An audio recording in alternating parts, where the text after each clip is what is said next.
ভাইরা, আমাদের ভাই হযরত খাজা মঈনুদ্দিন চিশতি রহমাতুল্লাহ আলাইহির স্মরণে এই যে মাহফিল দিয়েছেন, এই খাজা মঈনুদ্দিন চিশতি রহমাতুল্লাহ আলাইহি 1141 খ্রিস্টাব্দে আগমন করেছিলেন দুনিয়ায়। বলেন কত সালে? 1141 বা 42 খ্রিস্টাব্দে এই দুনিয়ার বুকে আগমন করেছেন। আর উনি যে ভারতবর্ষে এসেছেন আজমির স্থানে, বলেন কোথায়? আজমিরে আসছেন এই 1192 খ্রিস্টাব্দে আজমির আসছেন। কত সালে বলেন? জন্মগ্রহণ করেছেন 1141 বা 42 খ্রিস্টাব্দে। ভারতবর্ষে হিন্দুস্তানে আজমির নামক স্থানে আসছেন 1192 খ্রিস্টাব্দে। আমার ভাইরা, খাজা মঈনুদ্দিন চিশতি রহমাতুল্লাহ আলাইহি একটা সম্ভ্রান্ত পরিবারে জন্মগ্রহণ করেছেন। প্রাথমিক শিক্ষা জীবনে আমার ভাইরা ধর্মীয় শিক্ষায় শিক্ষিত হয়েছেন। ধর্মীয় শিক্ষায় শিক্ষিত হয়ে ওনার যে পীর সাহেব খাজা উসমান হারুনি রহমতুল্লাহ আলাইহি, খাজা উসমান হারুনি রহমতুল্লাহ আলাইহি, ওনার কাছে থেকে 20 বছর থাকছেন। কত বছর? জোরে কোন কত বছর? 20 বছর খাজা উসমান হারুনি রহমতুল্লাহ আলাইহির কাছে আধ্যাত্মিক শিক্ষায় শিক্ষিত হয়ে ওনার মাথার ভিতরে একটা টেনশন, মাথার ভিতরে একটা চিন্তা, মানুষ কিভাবে আমলমুখী হবে, মানুষ কিভাবে তাওহীদমুখী হবে, মানুষ কিভাবে এক আল্লাহকে মানবে। জোরে কোন কয় আল্লাহ? আর জোরে কোন কয় আল্লাহ? কয় আল্লাহ? ওনার মাথার ভিতরে মানুষ কিভাবে এক আল্লাহকে মানবে, মানুষ কিভাবে তাওহীদমুখী হবে, মানুষ কিভাবে ইবাদতমুখী হবে, মানুষের দিল থেকে মূর্তি পূজা কিভাবে দূর করা যায়, মানুষের দিল থেকে কিভাবে আগুন পূজা দূর করা যায়, মানুষের দিল থেকে কিভাবে গাছ পূজা দূর করা যায়। শুধু একটা নয়, দুইটা নয়, 33,000 দেব দেবীর পূজা করে, আছে না নাই? আর জোরে করে আছে না নাই? এই 33,000 দেব দেবী এই পূজা যারা করে, এদের দিল থেকে এগুলো বের করে কিভাবে এদেরকে তাওহীদমুখী ইসলামমুখী করা যায়, এই চিন্তা যখন ওরা মাথায় কাজ করতেছিল, আমার ভাইয়েরা এশারের নামাজ পড়ে, তাহাজ্জুদের নামাজ পড়ে ওনার চোখে ঘুম এসে গেছে। ঘুম যখন চোখে এসে গেছে, স্বপ্নে যোগে রাসূলুল্লাহ সাল্লাল্লাহু আলাইহি ওয়াসাল্লাম এসে আমার ভাইয়েরা হযরত খাজা মঈনুদ্দিন চিশতি রহমাতুল্লাহ আলাইহিকে বলতেছেন, ও খাজা মঈনুদ্দিন চিশতি, আমি তোমার চিন্তা বুঝতেছি, আমি তোমার পেরেশানি বুঝতেছি। যাও যাও, আমি নবী তোমাকে আদেশ করলাম, তুমি ভারতবর্ষে চলে যাও। ভারতবর্ষে গিয়া ওই মূর্তি পূজকদেরকে, অগ্নি পূজকদেরকে, দেবদেবী পূজকদেরকে, এদেরকে কিভাবে দিনমুখী করা যায়, ইসলামমুখী করা যায়, তাদের কাছে দাওয়াত পৌঁছিয়ে দাও। আমার ভাইরা, খাজা মঈনুদ্দিন চিশতি রহমাতুল্লাহ আলাইহি 1192 খ্রিস্টাব্দে আমার ভাইয়েরা এই ভারতবর্ষে খ্রিস্টানদের, ইংরেজদের শাসন চলতেছিল। আমার ভাইয়েরা, মানুষের মধ্যে কোনো মানবতা ছিল না, মানুষদের মধ্যে কোনো ভ্রাতৃত্ব ছিল না, মানুষের মধ্যে কোনো ইবাদত ছিল না। ওই মানুষগুলাকে দ্বীনমুখী করার জন্য, ইসলামমুখী করার জন্য খাজা মঈনুদ্দিন চিশতি রহমতুল্লাহ আলাইহি সেই সুদূর ইরান থেকে, বলেন কোথা থেকে? বলেন কোথা থেকে?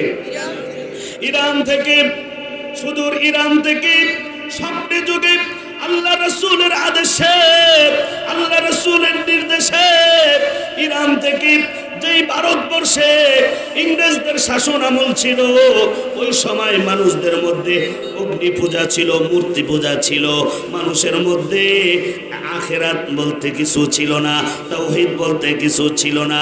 খাজা মঈনুদ্দিন চিশতি রহমতুল্লাহি আলাইহি কিছু সাগরিকদেরকে একত্রিত করিয়া ইরান থেকে সুদূর হিন্দুস্তানের আজমির নামক স্থানে চলে আসছেন। বলেন সুবহানাল্লাহ। ওইখানে আসার পর গভীর জঙ্গল, ওই জঙ্গলের মধ্যে কোনো পানি নাই, জঙ্গলের মধ্যে কোনো পানি নাই। উনি ওনার সাগরেদদেরকে নিয়ে নামাজ আদায় করবেন। এখন ওযু করার প্রয়োজন, ওযু করতে হবে, পানি কোথায় পাওয়া যায়? ওনার সাগরেদদেরকে বললেন, ও আমার সাগরেদেরা, তোমরা যাও একটু পানি তালাশ করো, কোথায় পানি পাওয়া যায়। খাজা মঈনুদ্দিন চিশতি রহমতুল্লাহি আলাইহির সাগরেদরা পানি আনার খুঁজে ছুটাছুটি করতে লাগলেন, জঙ্গলের ভিতরে তালাশ করতে লাগলেন। যাইতে যাইতে যাইতে যাইতে বর্তমানে আয়না নামক সাগর, ওই সাগরের কিনারায় চলে গেছেন। ওইখানে সাগরের কিনারায় গিয়া দেখেন ওই সময়ের জালেম বাদশাহ পৃথ্বীরাজ নাম, ওই পৃথ্বীরাজের জালেম বাদশার সৈন্যবাহিনী ওই আয়না সাগরের চতুর্পার্শ্বে বেরি দিয়া রাখছে। এরা ওই ব্যারিকেড দিয়া রাখছে, পাহারা বসায় দিছে, যেন এই সাগর থেকে কেউ পানি না নিতে পারে। সৈন্যবাহিনীরা অপরিচিত লোকদেরকে দেখার পর জিজ্ঞেস করতেছেন, তোমরা কোথা থেকে আসছো? তোমাদের তো এর আগে এই জঙ্গলে দেখি নাই, কোথা থেকে আসছো? তোমরা পানি তালাশ করতে আসছো কেন? পানি তোমাদের কি প্রয়োজন? খাজা মঈনুদ্দিন চিশতি রহমতুল্লাহি আলাইহির সাগরেদরা বলতেছে, আমাদের উস্তাদ আছে, উস্তাদের নামাজ পড়ার সময় হয়ে গেছে, ওযু করতে হবে, ওযু করে নামাজ পড়বে। বলে এইখানে তো নামাজ হয় না, আর এই সাগরের পানি দিয়াও তো কাউকে ওযু করতে দেওয়া হয় না। তোমাদের কত বড় স্পর্ধা, তোমরা এই সাগর থেকে পানি নিতে আসছো। সাথে সাথে ওই জালেম বাদশা পৃথ্বীরাজের সৈন্যবাহিনী খাজা মঈনুদ্দিন চিশতি রহমতুল্লাহি আলাইহির সাগরেদদেরকে আটক করে ফেলছে। আটক করার পর খাজা মঈনুদ্দিন চিশতি রহমতুল্লাহি আলাইহির সাগরেদদেরকে ওই জালেম বাদশা পৃথ্বীরাজের কাছে নিয়ে গেছে। ওই সৈন্যবাহিনীরা বাদশাকে ডাক দিয়ে বলে, ও বাদশা পৃথ্বীরাজ, এই লোকগুলি কোথা থেকে আসছে জানি না, এরা এদের হাতের ভিতরে কিছু লোটা দেখা যায়, ওই লোটা নিয়ে আসছে, ওই সাগর থেকে তারা পানি নিবে, ওযু করবে, নামাজ আদায় করবে।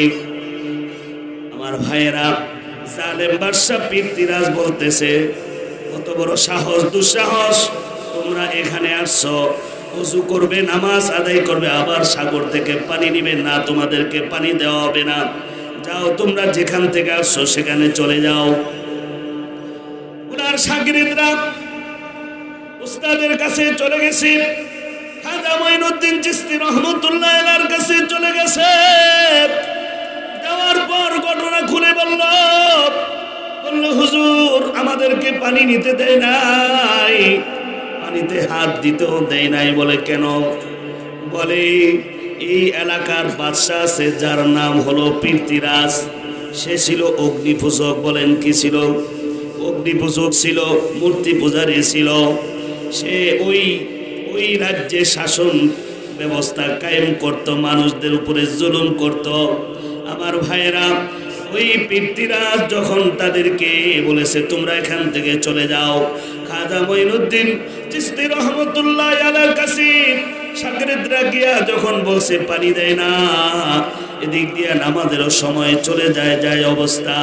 আমার ভাইয়েরা, খাজা মঈনুদ্দিন চিশতি রহমতুল্লাহি আলাইহি বলেন, যাও তোমরা, আবার যাও, আবার গিয়া বলো ওই আয়না সাগরকে বলো, ও আয়না সাগর, এই জঙ্গলের ভিতরে মঈনুদ্দিন চিশতি নামক একজন আল্লাহর বান্দা আসছে। এখন তার নামাজের সময় হয়েছে, এখন তার ওযু করতে হবে, পানির প্রয়োজন। তুমি যদি আল্লাহর সৃষ্টি হয়ে থাকো তাহলে এই লোটার ভিতরে তুমি পানি চলে আসো, বলেন সুবহানাল্লাহ। খাজা মঈনুদ্দিন চিশতি রহমাতুল্লাহ আলাইহি যখন এই কথা বলে দিলেন, ওনার শাগিরদরা আবার ওই জঙ্গলের থেকে সাগরের কিনারায় গিয়া, যখন আয়না নামক সাগরের কিনারায় গিয়া পানিরে বলল, পানি, আল্লাহর একজন বান্দা মঈনুদ্দিন নামে নাম, সে আমাদেরকে পাঠাইছে, সে এখন নামাজ আদায় করবে, সে একজন আল্লাহর বান্দা। তুমিও যদি আল্লাহর সৃষ্টি হয়ে থাকো তাহলে এই লোটার ভিতরে তোমাকে আসতে বলা হয়েছে। আমার ভাইয়েরা, ওনার শাগিরদরা যখন লোটাটা কাজ করে এইভাবে ধরছে সাগরের কিনারায়, ওই আয়না সাগরের সমস্ত পানি ওই লোটার ভিতরে চলে আসছে, বলেন সুবহানাল্লাহ। আর বলেন সুবহানাল্লাহ। আমার ভাইয়েরা, সঙ্গে সঙ্গে ওই সাগরের সমস্ত পানি ওই লোটার ভিতরে চলে আসছে। সাগর শুকায় গেছে, মানুষ পেরেশানগ্রস্ত হয়ে গেছে। ওই পিতৃরাজের সৈন্যবাহিনী পাগল হয়ে গেছে, দৌড়াইয়া গিয়া বাদশারে সংবাদ দিছে, ও বাদশাহ, আপনি যাদেরকে ফেরত দিয়েছেন তারা আবার আয়না সাগর নামক কিনারায় আইসা লোটা বইরা সাগরের সমস্ত পানি নিয়ে গেছে। সমস্ত পানি নিয়ে গেছে। তাই নাকি?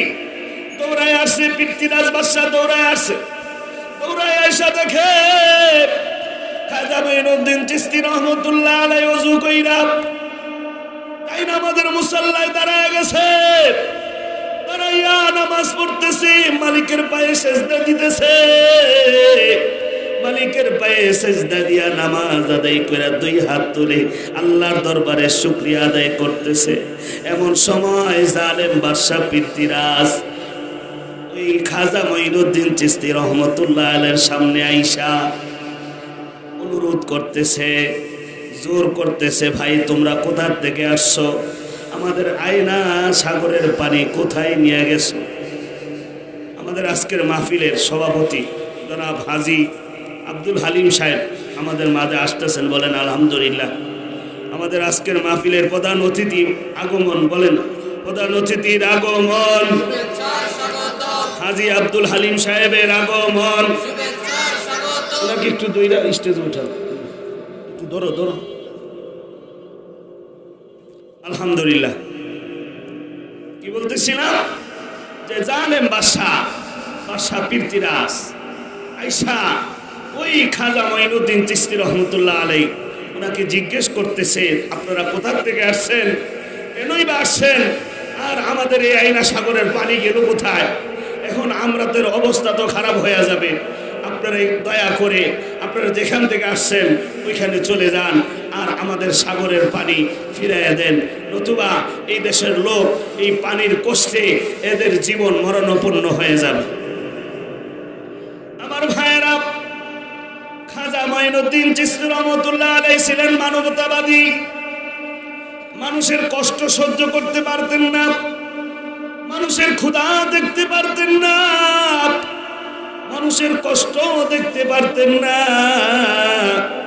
জালেম বাদশাহ পিতৃরাজ যখন আয়না সাগরের পানি ফেরত দেওয়ার জন্য বলল, মানুষের কষ্ট হবে বলল, উনি ওনার শাগিরদেরকে বললেন, ও আমার শাগিরদেরা, এই লোটার ভিতরে যতটুকু পানি আছে যাও আবার ওই যেখান থেকে নিয়ে আসো ওইখানে গিয়া ঢেলে দিয়ে আসো। ওনার শাগিরদরা যখন ওই লোটার বাকি পানি ওই সাগরের ভিতরে ঢেলে দিলেন, সাথে সাথে সাগরের পানি যেমন ছিল আবার তেমন রূপে রূপান্তরিত হয়ে গেছে। সুবহানাল্লাহ। আমার ভাইয়েরা, এই অবস্থা দেখা ওখান থেকে খাজা মঈনুদ্দিন চিশতি রহমাতুল্লাহি আলাইহির হাতে মানুষ হাত দিয়া মুসলমান হওয়া শুরু হয়েছে। এই যে সর্বপ্রথম ঘটনা, এরকম ভাবে আরো অগণিত অলৌকিক ঘটনা ঘটাইছে। খাজা মঈনুদ্দিন চিশতি রহমতুল্লাহি আলাইহি উনি একজন সাধারণ আল্লাহর ওলি নয়, উনি হলেন যুগ শ্রেষ্ঠ একজন আল্লাহর ওলি, ওলিদের ওলি। খাজা মঈনুদ্দিন চিশতি রহমতুল্লাহি আলাইহি আমার ভাইরা উনি একজন আল্লাহর ওলি ছিলেন। কোরআনের আয়াত প্রমাণ করে উনি কেমন ওলি ছিলেন। আল্লাহ পাক কোরআনুল কারীমের মধ্যে যেমন বলেছেন, আলা ইন্না আউলিয়া আল্লাহি লা খাউফুন আলাইহিম ওয়া লা হুম ইয়াহজানুন। সত্যিকার আল্লাহর ওলি দুনিয়াতে যারা হবে এদের কোনো টেনশন নাই, এদের কোনো চিন্তা নাই, এদের কোনো ভাবনা নাই। এরা যদিও গভীর জঙ্গলে অরণ্য জঙ্গলে থাকে, যদিও ওই জঙ্গলে সাপ বিচ্ছু পোকামাকড় থাকে, আল্লাহর ওলিরা যেখানে যায় ওইখানে আল্লাহর রহমতের ফুলকুদারা জারি হইতে থাকে। বলেন সুবহানাল্লাহ। আল্লাহর ওলিরা যেখানেই যায় ওইখানেই আল্লাহর রহমতের ফুলকুদারা কি হইতে থাকে? বলেন জারি হইতে থাকে। বলেন সুবহানাল্লাহ। আমার ভাইরা, আল্লাহর ওলিদের কোনো টেনশন নাই, কোনো চিন্তা নাই, কোনো ভয় নাই। এরপরে আল্লাহ বলেন, আল্লাযীনা আমানু ওয়া কানু ইয়াত্তাকুন। আল্লাহর ওলিরা পরিপূর্ণ ঈমান, আল্লাহর উপরে আস্থা এবং বিশ্বাস রাখে, ঠিক কিনা বলেন? ওয়া কানু ইয়াত্তাকুন। এবং দুনিয়াতে আল্লাহর ওলিরা ফরজ তো ছাড়ার প্রশ্নই আসে না, ওয়াজিব তো ছাড়াই না, সুন্নত তো ছাড়াই না, মুস্তাহাব তো ছাড়াই না, বরং মানদুব। আমার ভাইরা, মানদুব আমলও আল্লাহর ওলিরা কোনোদিন ছাড়ে না। বলেন সুবহানাল্লাহ। আল্লাহর ওলিরা দুনিয়াতে আসার মূল কারণ হলো 24টা ঘন্টা প্রতিটা মুহূর্ত এরা আল্লাহকে স্মরণে রাখে, প্রতিটা মুহূর্ত আল্লাহর জিকিরে এরা কাটায়। জোরে কোন কথা, ঠিক কিনা? আমরা যখন গভীর রাতে ঘুমায়া যাই, আল্লাহর ওলিরা যায় নামাজ বিছাইয়া ওই সময় আল্লাহর গুণগান গাইতে থাকে। বলেন সুবহানাল্লাহ। অতি গভীর রজনী হইবে যখন, অতি গভীর রজনী হইবে যখন, মহান প্রভুর নাম জপিও তখন। কথাগণ ঠিক কিনা? আল্লাহর ওলিরা গভীর রজনীতে উঠা আরামের গুণ বাদ দিয়া তাই নামাজ বিছাইয়া, কিসের সন্তান, কিসের বিবি, কিসের বন্ধু বান্ধব, নির্জন বৈশা জবানটা খুইলা আল্লাহর জিকির করতে থাকে। শুধু এদের জবানই আল্লাহর জিকির করে না, এদের হাত আল্লাহর জিকির করে, এদের পা আল্লাহর জিকির করে। শরীরের 360টা জোড়ায় জোড়ায় আল্লাহর ওলিদের জিকির করে।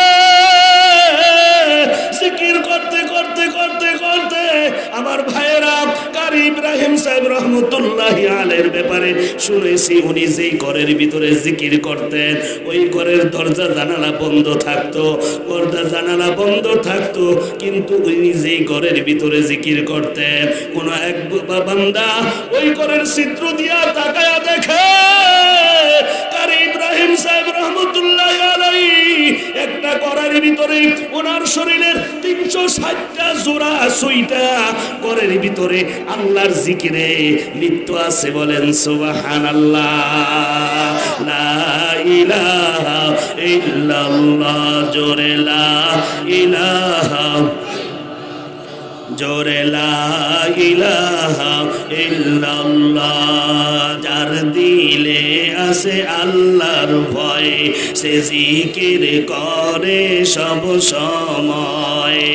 আহার নিদেরা লাগে না ভালো, দুনিয়াদারি লাগে না ভালো, ভালো লাগে যে শুধু আল্লাহ। লা ইলাহা ইল্লাল্লাহ। জোরে লা ইলাহা, লা ইলাহা ইল্লাল্লাহু মুহাম্মাদুর রাসূলুল্লাহ।